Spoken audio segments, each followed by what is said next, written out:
serta aktif atau terlibat aktif dalam proses pembangunan. Jadi tidak hanya lagi berfungsi atau berperan sebagai pengguna hasil pembangunan, tetapi terlibat langsung di dalam proses-proses pembangunan tadi dari berbagai aspek kehidupan itu.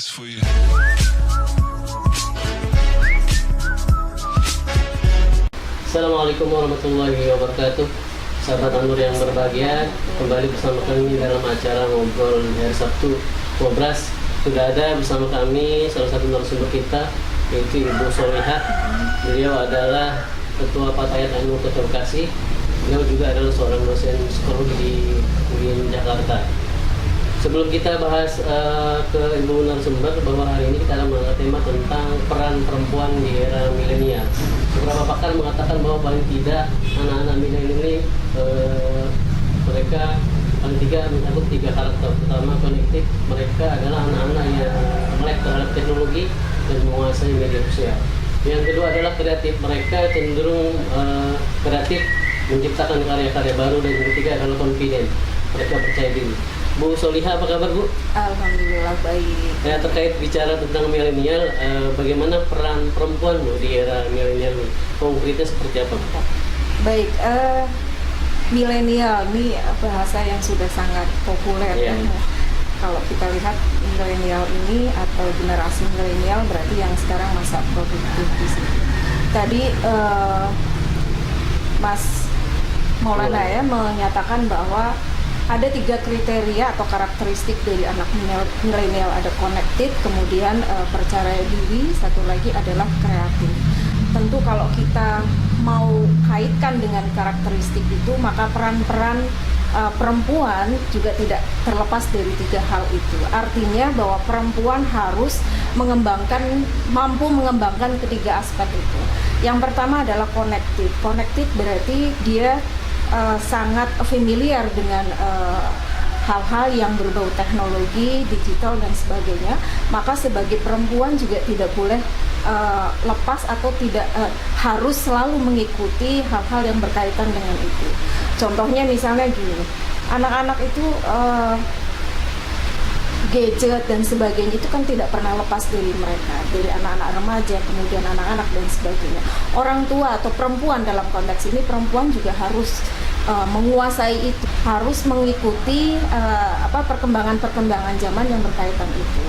Misalnya hal-hal yang berkaitan dengan teknologi, contohnya adalah bagaimana menggunakan itu, kemudian bagaimana menggunakan itu dengan yang positif, menghilangkan yang negatif, kemudian bagaimana memanfaatkan itu untuk mengembangkan atau memperluas wawasan supaya dalam proses mendidik anaknya mengikuti zaman anak itu.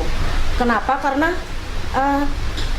generasi kita misalnya kalau saya sebagai orang tua tentu akan cukup jauh gapnya dengan anak-anak, sehingga kadang-kadang istilah-istilah yang digunakan oleh anak-anak generasi milenial juga jauh sekali dengan apa yang kita pakai. Nah itu juga sebagai perempuan kita harus adaptif dengan itu, penggunaannya, bagaimana mengarahkannya dan sebagainya, sehingga nanti konektivitas tadi dengan dunia digital itu menjadi sesuatu yang positif untuk anak milenial, termasuk bagaimana menggunakan itu juga untuk pengembangan pribadinya dan sebagainya. Kemudian tadi kreatif itu kan bisa dilatih ya, suatu kreativitas bisa dilatih pada anak-anak. Nah anak-anak milenial itu luar biasa. Penemuan baru, kemudian kritis dan sebagainya itu juga luar biasa. Nah, maka perempuan itu juga perlu memfasilitasi itu, jadi bukan membungkam kreativitas itu. Karena kalau misalnya begini, kreativitas itu kan tumbuh ketika anak diberikan ketika anak, terutama anak milenial, diberikan kesempatan dan juga kebebasan mereka untuk mengekspresikan. Tentu nanti kebebasannya bisa kita arahkan untuk hal-hal yang positif. Yang terpenting adalah kreativitasnya tadi tidak mati. Jadi ada kesempatan-kesempatan, entah itu dalam di rumah, entah itu di dunia pendidikan, entah itu di lingkungan masyarakat, perempuan perlu memberikan kesempatan untuk anak milenial itu mengembangkan kreativitas dengan baik.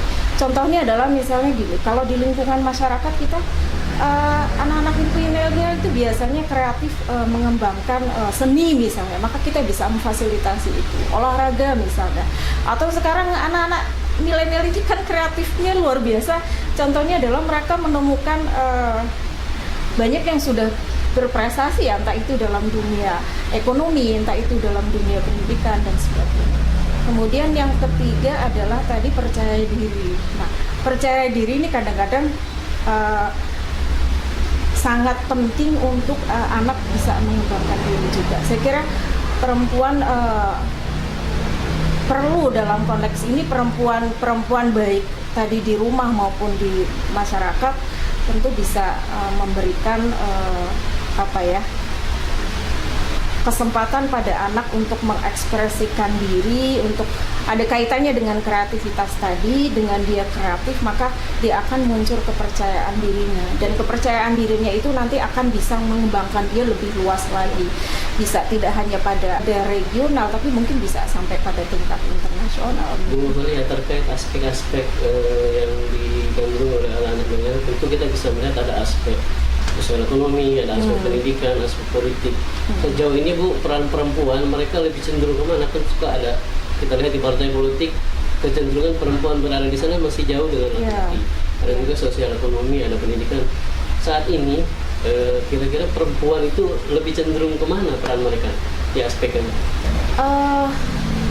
Harusnya semua aspek bisa dipenuhi ya, bisa perempuan bisa berkiprah dalam ke semua aspek itu. Hanya saja memang saya melihat kalau kaitan antara peran perempuan maupun laki-laki dalam konteks ini masih melihat bahwa budaya kita, entah itu budaya patriarki, konstruksi sosial kita masih seringkali membatasi peran-peran itu dilakukan oleh perempuan. Entah itu sosial, entah itu politik, pendidikan, dan sebagainya. Meskipun ada perkembangan baru misalnya dalam konteks dalam aspek pendidikan, itu sudah banyak sekali perempuan yang bisa mengikuti pendidikan dalam sampai jenjang yang tinggi. Tetapi kalau lihat dalam politik, jelas tadi sudah disampaikan, porsinya saja sudah terlihat kesenjangannya luar biasa ya, 70 ya kalau tidak salah, 30-70.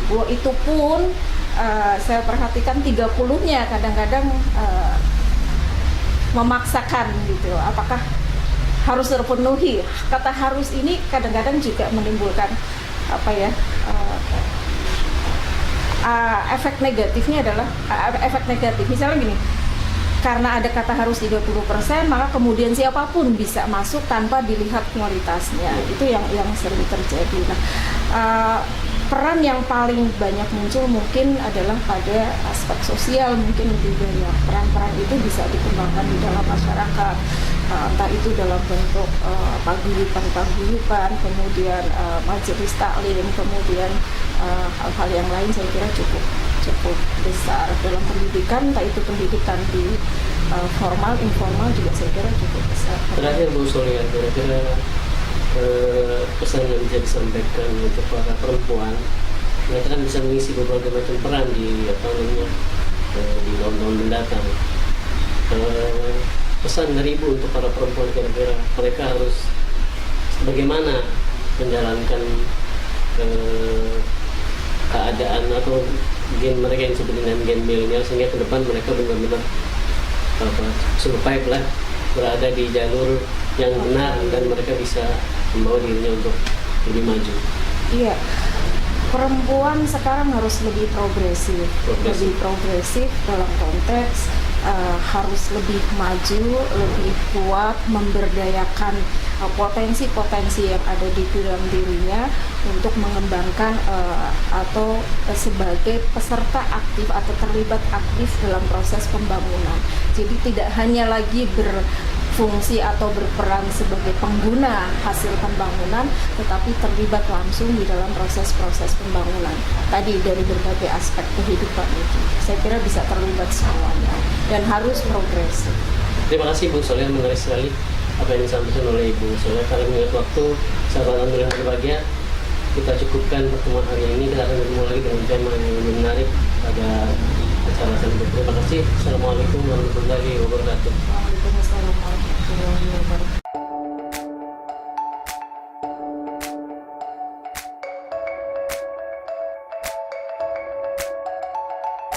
Thank